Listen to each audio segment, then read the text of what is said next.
I think what I've been asked to do is try to explain how a craftsman can become an entrepreneur if he wants to. And America needs more small production businesses that are creative, will bring back to our country quality. It's extraordinary that in most areas this is a mass production country, and anything that's special in the way of apparel or shoes or leatherwork or china or glassware or metals, textiles, we import. This is one of the reasons why our balance of payments is so poor, and that the American dollar is still worth about 40 cents in Germany and Switzerland and Japan.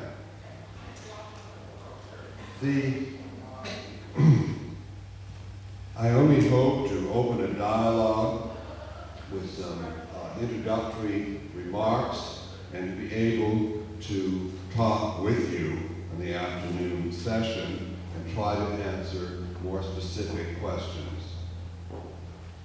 I'd like to explain a little bit who I am and what my firm is and how we got that way, and that might help. We are a fabric house primarily, making luxury fabrics, mostly for interior designers and architects. We have showrooms in 36 cities around the world, and we produce in 32 countries nowadays. And even when I first came to New York, we was invited to help the Haitians with a hand-weaving, hand-spinning program, and liked the hand-spun yarn so much that I then started working in Latin America, Morocco, other places where I could have hand-spun yarns. And when I first came to New York, it was after taking a master's degree at Cranbrook, and my plan was that with a master's degree I could easily get a teaching job, and I would teach fabrics and fabric design until I was able to teach philosophy. I've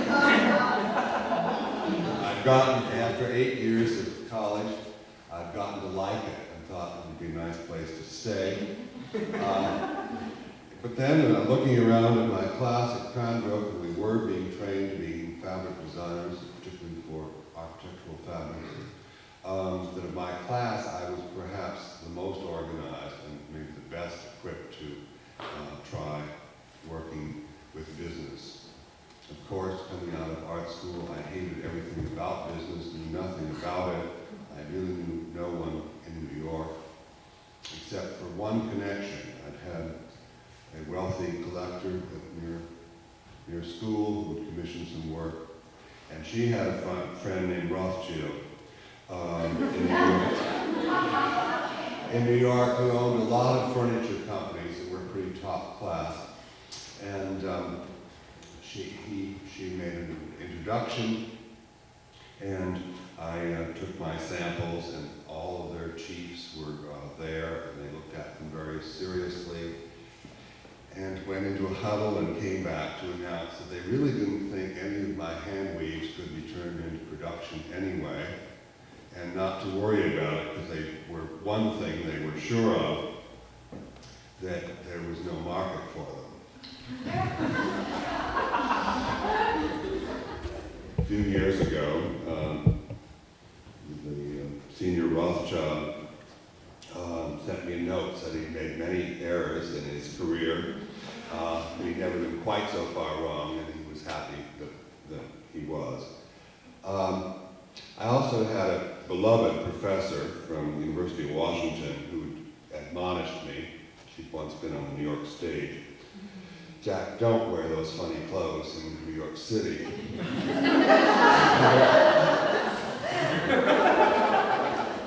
And I tried to listen, but my wardrobe was packed up with 39 boxes of yarns, and when they arrived, the ties were wrinkled, and so all I had were my homemade ties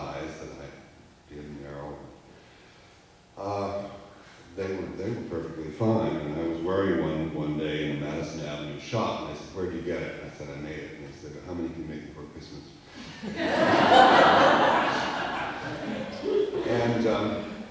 I employed all of the dropouts and unemployed weavers I could find.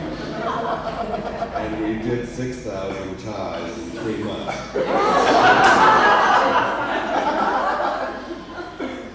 And later, almost everyone that I met that I really looked forward to meeting, like Sandy Calder and John Cage and Leonard Bernstein and Ian Pei and Sandra Gerard and important people I thought who hated ties. And when they wore them, they wore mine. And so that was not so bad. But I started weaving, hated having to make production, weaving the 20th yard, the same as the first, that kind of thing. I was able to get some help and finally was able to buy a bankrupt production weaving studio with real production looms and production weavers and so on, which was possible in Manhattan then. I was asked by Tybot, the Thai Silk House, to design a line. The Red Chinese were already on the Thai border at that time, and they were worried about losing their Siamese production, and that they should do something in America. So I designed a collection for them.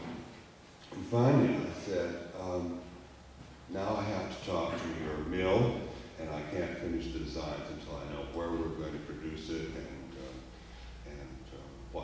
whether the yarns I'm using can be had in quantity and so on. I said, we know nothing about that, don't you? And so I worked with a bankrupt Italian and started power weaving as a parallel, and then working overseas, and slowly this has grown.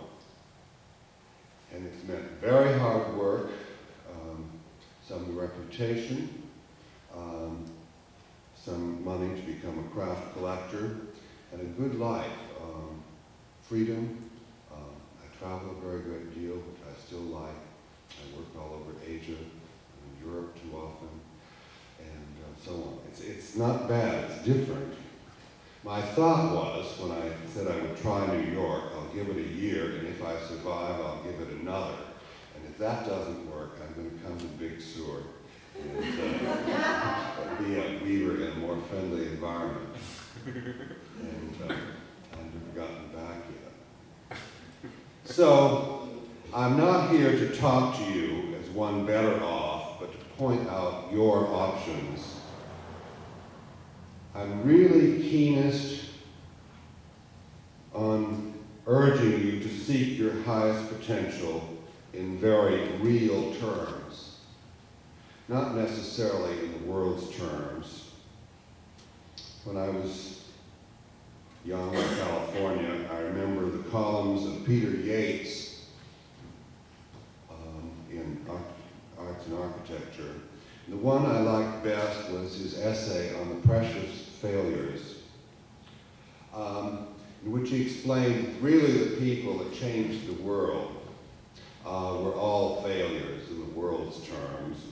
Started off with a number, he got to Jesus Christ and Galileo and Mozart and Cézanne, who sold a painting in his lifetime, and Van Gogh, who never did. And he mentioned Frederick Kiesler, and so many others who elected an alternate lifestyle and to be forward of what was selling in the way of concepts or arts in their time. We all tend to value what we don't have. To me, in Northern California, lifestyle looks very good. The freedom and the necessities of working here was real to me, but perhaps because I grew up in similar environs in the Pacific Northwest, I wanted something else. It happened for me that New York City was the first place I really felt at home in, and I stayed there. And I didn't know that for a fabric or fashion designer, that was about the place to be. If I'd wandered off to Boston or Baltimore or Richmond when I first came to the East Coast, I would probably like that and stayed there and had only a reputation that was local. New York is less so, but still is the marketing and communications center of the world. In giving up the full-time nature, I have the world's best arts at my fingertips, too many, famous friends, world travel, too much and too fast, honors, reputation, and the privilege of being an obsessive collector.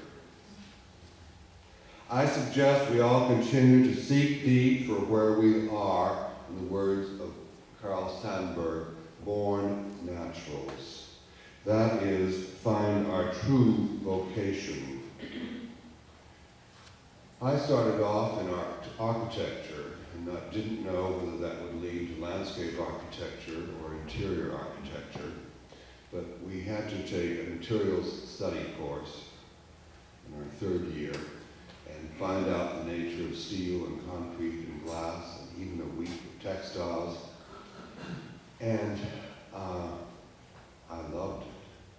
After working for so long on the abstraction of tracing paper and building with a pencil and never getting near materials and doing things that would never be realized anyway, the reality of working with real materials and making, even in a small size, a real piece of fabric and constructing with materials and colors, and it was marvelous. And I started doing it as much as I could, and finally I decided I could do it instead. But it was, for me, it was like a pit trap. I'd fallen into it and there was no way of ever getting out of it. And I did it with passion and great excitement and all the time. And I had, as a little boy, said I'll never work. And finally at 34, I realized I was working harder than anyone I knew, but it never had been work. Occasionally since I've had working days, but not many. And my feeling is to seek for this place, and when you're there, which many of you already are and are very successful at it, give it all you've got. Not long after I moved to New York, I was at a conference in Illinois and met Lenor Larsen, and a weaver. And she said, Jack, I have a big problem that I have an income, and I don't want to compete with those of you who don't have. And what can I do? I want to remain a weaver, but I don't want to sell. And I said, well, Tommy, why don't you be a tapestry weaver? Nobody will buy tapestry.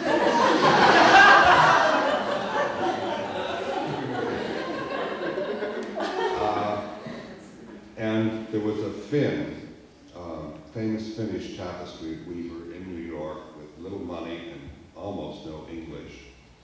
And I said, why don't you work with her for a year?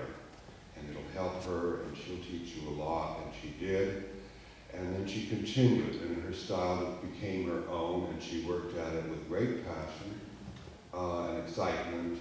And within about 3 years, her problem was that every editor wanted to publish what she'd done, and people wanted to buy it. But running into oneself, finding that essence and working from that strength is what I most urge. And I think you'll find that out of that, it will attract a following. And even if it takes a very long time, you'll be doing exactly what you want to be doing, and you have lost nothing. Find, if you have not, your very center and be true to it, trust it, nurture your center, invest in it, develop it, give to it all the energy you have available, and aspire.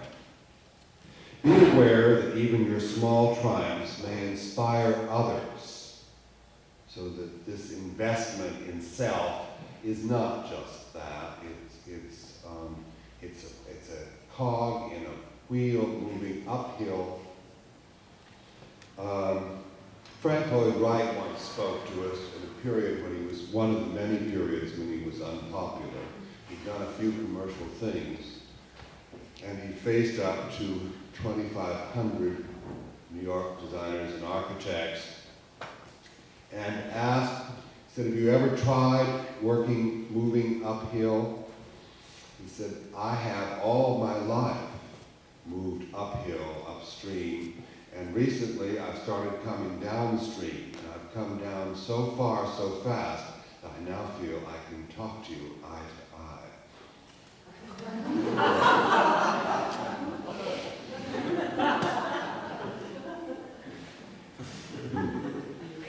So, this work that we're all doing towards excellence, towards some feeling of realness, of pure beauty, is a kind of sharing.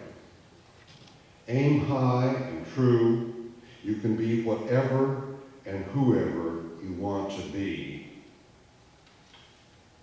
Vocationally, to underestimate your talents may be a cardinal sin.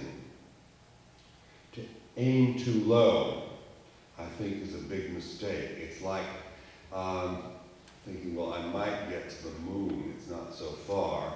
And once there, realizing, gee, that wasn't so hard, now I'll go to Mars. But you can't get to Mars from the moon. You have to decide on the real one first.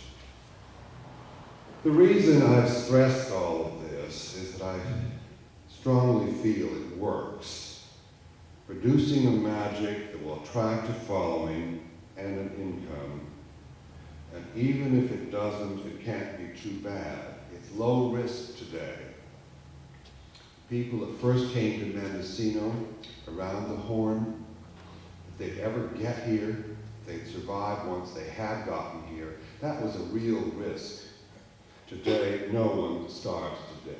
We just don't permit that.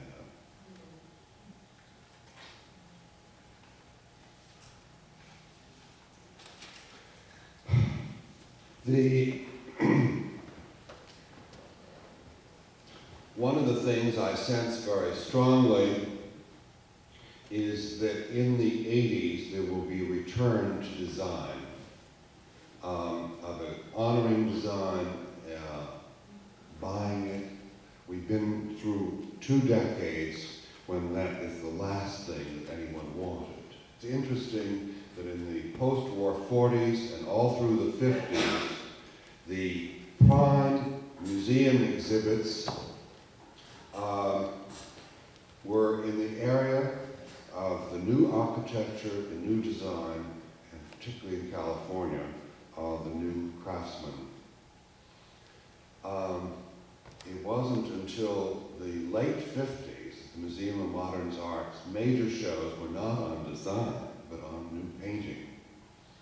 And following that, we went through the 60s and 70s in which the art market flourished, and design seemed too much established, too much a part of the establishment to interest anyone, particularly students. But that's changing. On one level, on a school level, there are more people wanting to work in a profession that might produce some income and acceptability, but there are many great museum exhibitions in the design area coming up, both in the United States and in Europe in the next few years. Magazines are finally interested in design for the first time in a very long time. Lifestyle seems to have had its cycle. The implication to me is that there will be a new respect for those people making objects that have some utility. And the craftsman will have the options again of being designer craftsmen and producing craftsmen, and even traditional craftsmen. It is no longer necessary to be an artist to have some respect in the craft world. feeling is that artists are few and far between. I'm certainly not one. I design well, I have an organized mind, and a curiosity on techniques. But that one does not have to be an artist, but one can be a very fine craftsman in many other areas. And I'm urging that competitions and such be restructured, and so that they will be departmentalized. I've worked on such juries in which there was an area for traditional craft in a geographical area that had it, and for production craft, as well as that which was innovative. And I think it's very fine. You look at a cup from a producing craftsman, and the question is, how does it function, and how is it priced, and is it nice to hold in the hand, and does it work with the other utensils that I might have for the tabletop? And it does not have to be the newest thing that ever was. One looks at its quality, and the same on traditional boxes and baskets, so on. So I think that is something that's coming. There will be more space for entrepreneurs. I do feel that the Commission in fiber has dominated the scene for 2 decades, and that will change. I feel that the fact that most new structures have had to have hangings of some sort, art fabrics of some sort in them, it means that architecture, which is now quickly evolving, will perhaps move away from that. On the other hand, the number of collectors, that market is booming, and I like it better for an architect to recommend to a banker that a piece be commissioned. Neither the banker nor the architect are spending their money. But when a collector buys out of passion, out of response to a piece, that is real. I trust that. And so it probably means that work will become smaller, more intimate, more residential in scale. And I think that's all right too.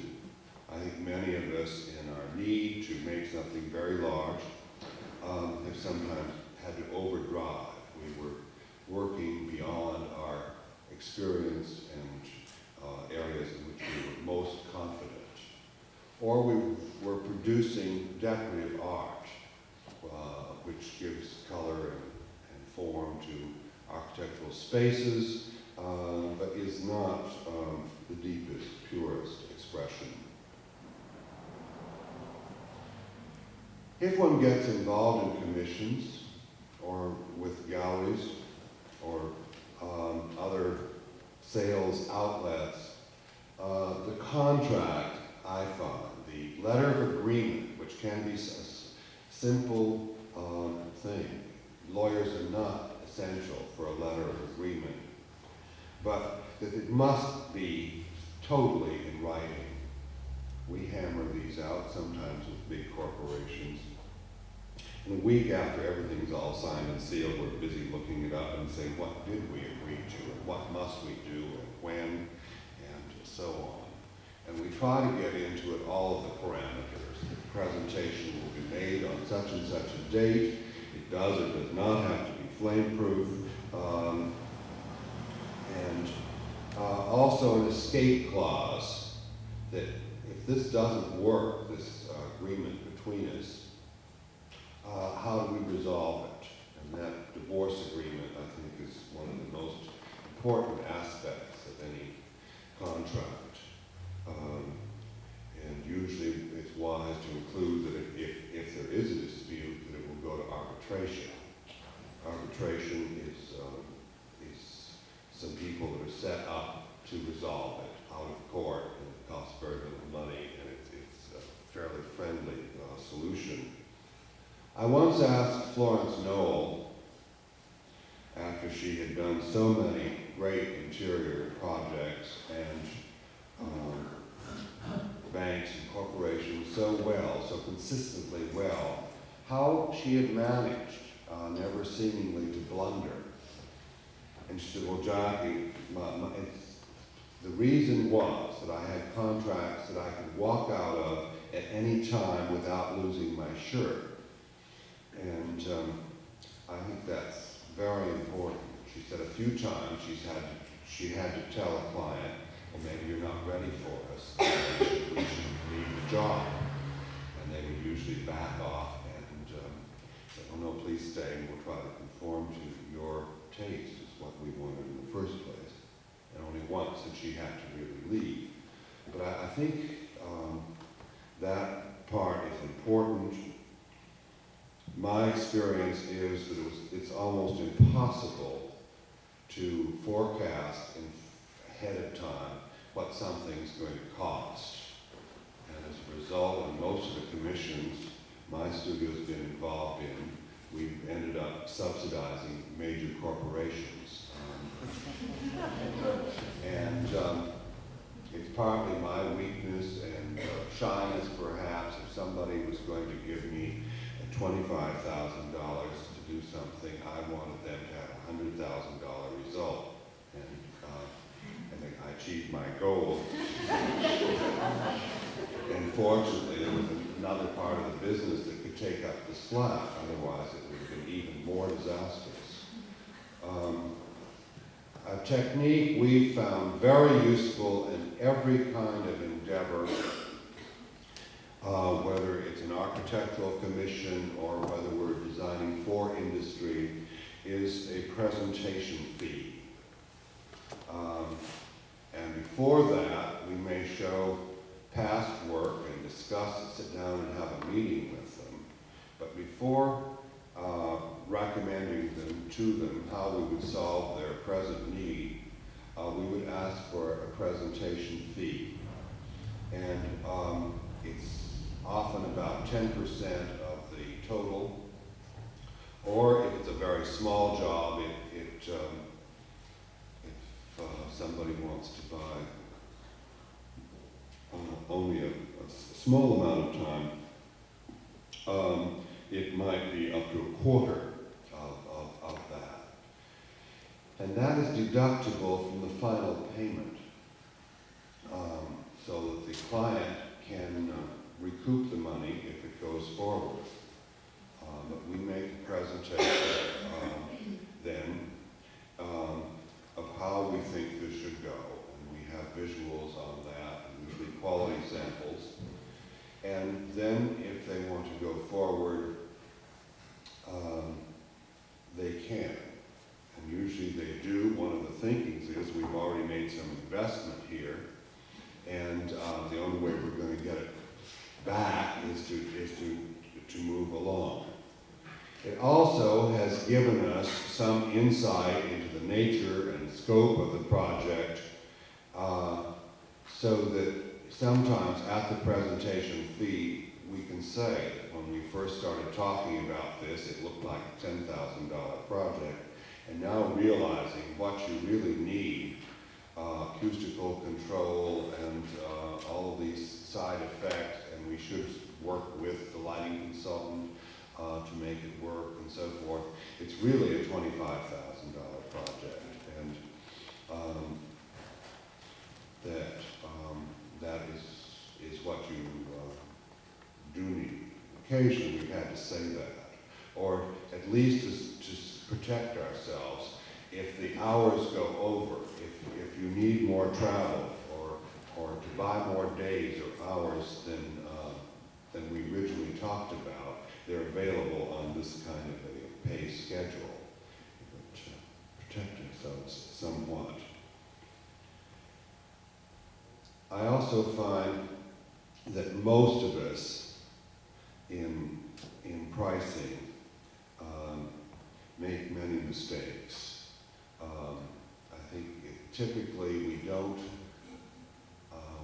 consider all of the costs. It's not just the materials, but the delivery of those materials. I find that some craftsmen don't charge extra for packing and shipping and insurance, something that has been sold and that must do. You can't take that out of your small profit. That is essential. That even if you don't have an agent or a gallery or a retail outlet at present, what's going to happen when you do? If you're selling something for $100 and that's just about right, and then someone would sell it, says, well, now I can really increase sales on those, and my commission is going to be 25 or 40%, and therefore you would get 60. That can be a difficult situation. But adding up all of the costs and the time that would go into it. When I was first trying to price, I would know that Millie could weave 40 yards a week, and therefore I would divide her salary by that amount, and I would figure that's what it costs per yard. Then I realized that in a month, Millie only wove 55 yards. The rest of the time she was doing other things. And so that I realized that I must divide 55 by a month's salary. And then finally an annual thing, that I realized that 2 months of the year, she was weaving samples that had no resale value at all. That was another loss. And that she was sick 17 days, and she had 8 days of vacation or holidays and 2 weeks off with pay. And so Millie's cost, or mine, was very much higher than I had figured. But anyway, one adds up all of these costs, what is the rent and the utilities and so on, and one finds out what it costs to produce something. And then you add a margin or markup on that time. And that covers time for research and development, for exhibition material, for photography, and other sales related to costs for days like this in which you're producing nothing, and so on. And it probably is much higher than you now think it would be. And it's amazing. When I started with the second year with the hand weaving production studio, and we were selling things at $1 a square foot and making a little profit. I was running 2 shifts and designing after the second shift and working very hard, but we made enough money to buy more yarns and more looms and more samples and grow a little bit. And 3 years later, we were then selling for $3 a square foot, and I had an accountant who came to me, Jack, you realize that you're losing $70,000 a year in the hand weaving studio. And that was a big surprise to me. But as we had foremen and if things were going through more hands, originally I talked to the client, I'd make the design, I would help produce it and ship it. And that was a very neat package. But when we had 20 people working in the hand weaving studio, our costs had multiplied that fast that even at 3 times the sale price, we were working at a loss instead of a profit. So I find it's good to have a sounding board.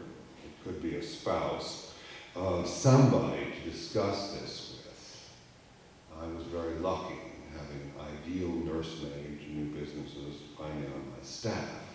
And I would say, I think they would pay 5. He said, Jack, ask 15. And that would usually give me courage enough to consider 10 or 12.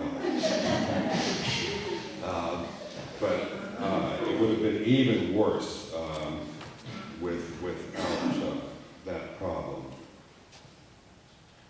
I'm amazed, particularly in the fiber field that I work with most, with art fabrics, how good craftsmen have become at public relations. There are many that now have very professional photographs taken, and they multiply them and get them out to those people that can help them get to where they want to get to. And it's very important. One of the best is Lenor Larsen, the Swedish tapestry weaver. And I asked her, how can you afford such fabulous photographs? My company can't afford them. How do you do it? And she said, I work directly with architects without a gallery. We would take 40% of my commissions. And with that difference in money, I can afford the best photographers in the world that I can find.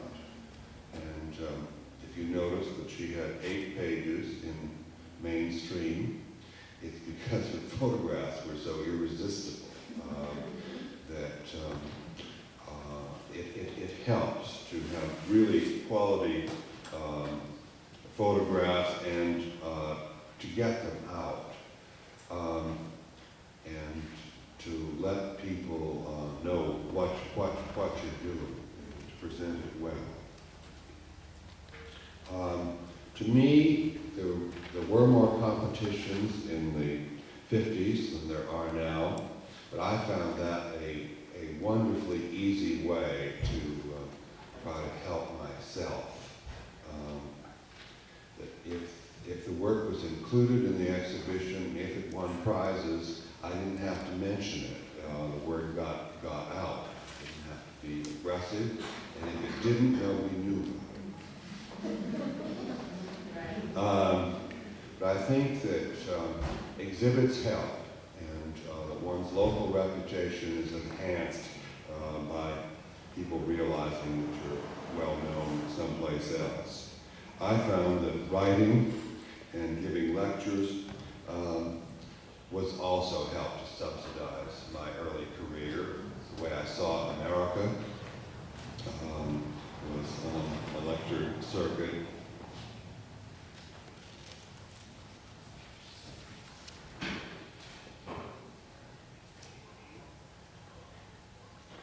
Do check out the credit worthiness of the people that you sell to.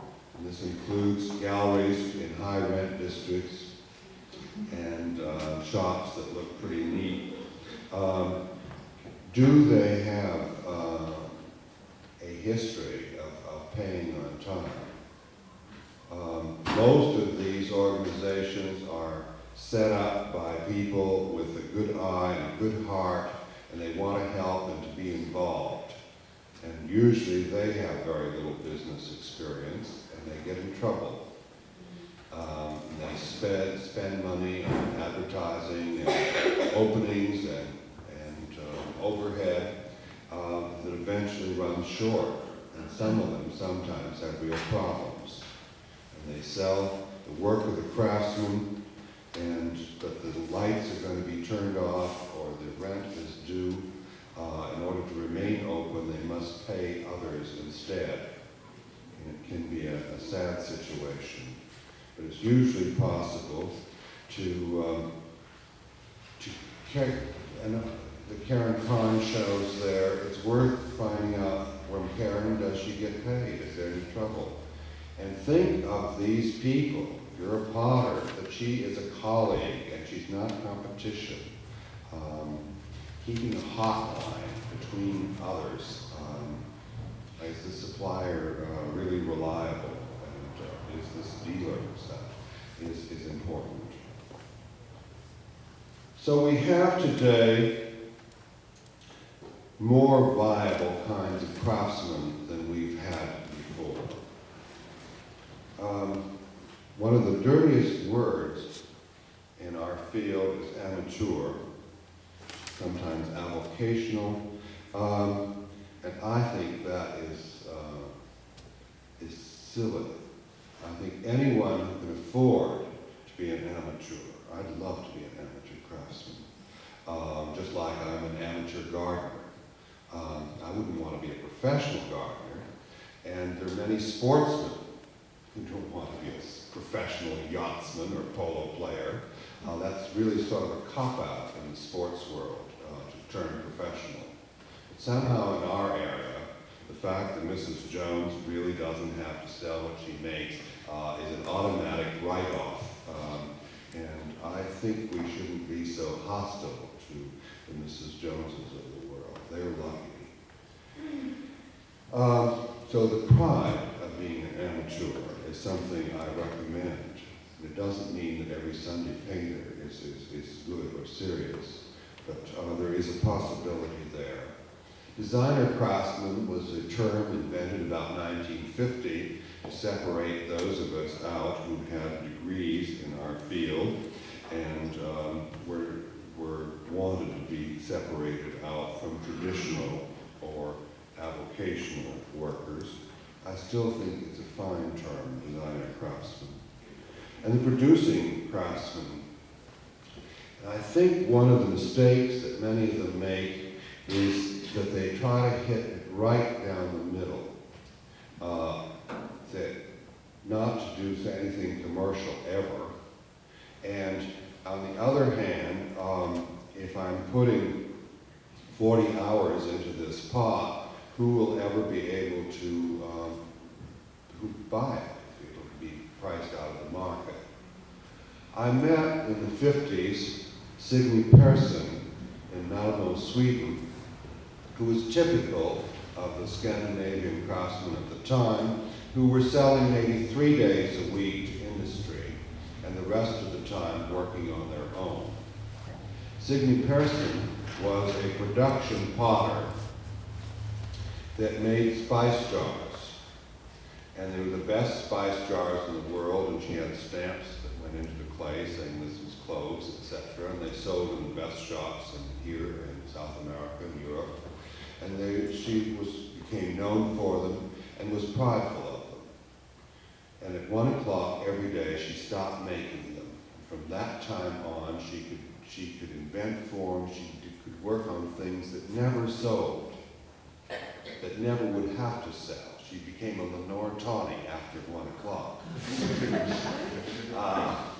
And I thought that was so neat to do things, good commercial things, but that had a guaranteed market, and the profit ratio of hours to sales was there. It was absolute security. She could bank on the rent would be paid, the filing charges were over, and that she was a free woman from there on. And I think the idea of subsidizing one's own work in this way and doing work that's genuinely commercial, in the best sense of the word, on one hand, and that which was not on the other. Signe Persson went on to being a key designer at Orrefours Glass, and out of her development of forms and her freedom in the afternoon, was able to do other things. We have 15 minutes left in this morning session. I'd like to open it up to questions from the floor. Yes? You said that there's going to be a return to design in the 80s, and I was wondering if you could define exactly what you mean by design. I guess by design, I mean things, objects, wares that are utilitarian. Our general thinking about art in the last decades is that things